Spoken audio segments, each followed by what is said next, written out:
Okay, AB260. Here's what this bill did. It reversed the Supreme Court decision of Woods versus City of Madison.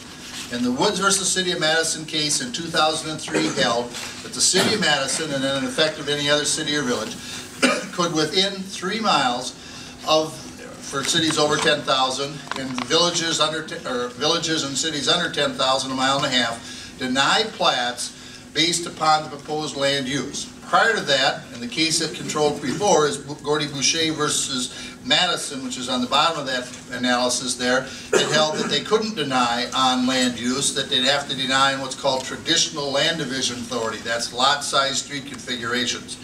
That case, in the Woods case, in effect gave cities and villages unlimited power to deny plats. And there, since then, we've had very few boundary agreements, very few attempts by cities and villages even to talk. They just say no. And a lot of times when they say no to developers, they turn around to the developer and say, but if you annex, we'll let you do it anyhow. In fact, that's the exact example that happened in the Wood case.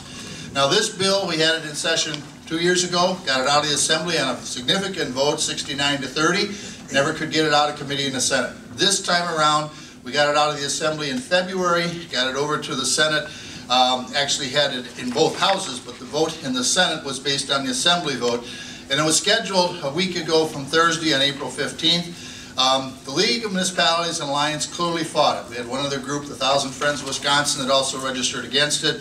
But the League and the Alliance had made their push. They were hoping it would never get scheduled.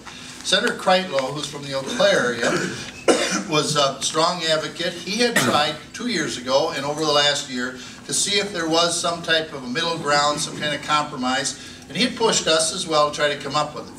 But what actually happened in the end is I believe that the League and the Alliance got greedy and that they said, well, we'll agree to limit it to the 1.5 miles or half of what the law is on land use, or 3/4 of a mile, but we want a reversal of the Rice case, the Rice versus City of Oshkosh, in which the court held that the city couldn't put higher standards on development in the town than they had in their own city.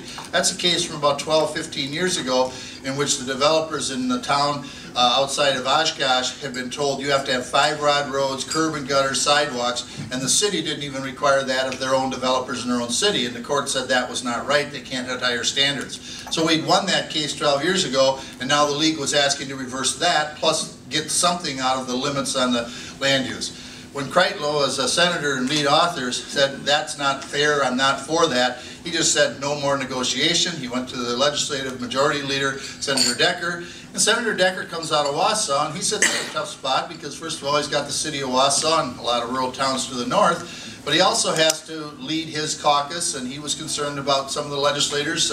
Julie Lasso was real concerned because of Stevens Point and Wisconsin Rapids, John Erpenbach in Dane County, part of Madison, Monroe, and some other cities. So he was real cautious. I will give Senator Decker all the credit for basically handling it in a way that on one day he said we're going to schedule it, and quite frankly the League and the Alliance didn't have amendments ready. They weren't prepared. And so the next day they were scrambling to get amendments. Julie Lasso did try to put an amendment together and get us to compromise. We just said we're not going to at this point. We've negotiated, nothing could be done, we're holding the ground.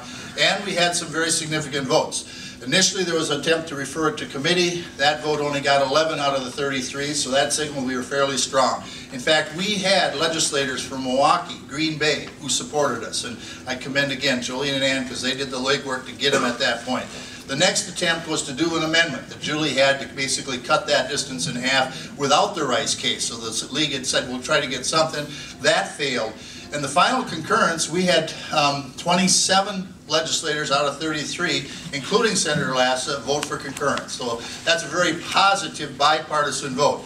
Now here's where we're at, folks. It's not over. It's not done. Because the bill is available for the governor to sign. And the bill actually, because we're at the end of the session, can sit in the legislature for up to, I think, May 13th is the date, Jolene. And at that point, any bills that have passed will go to the governor. He then has 1 week to act on it. Now, we have not got a reading out of the governor's office. I'd kind of like to say something. Sir, go ahead, Jolene. I'll come up right there.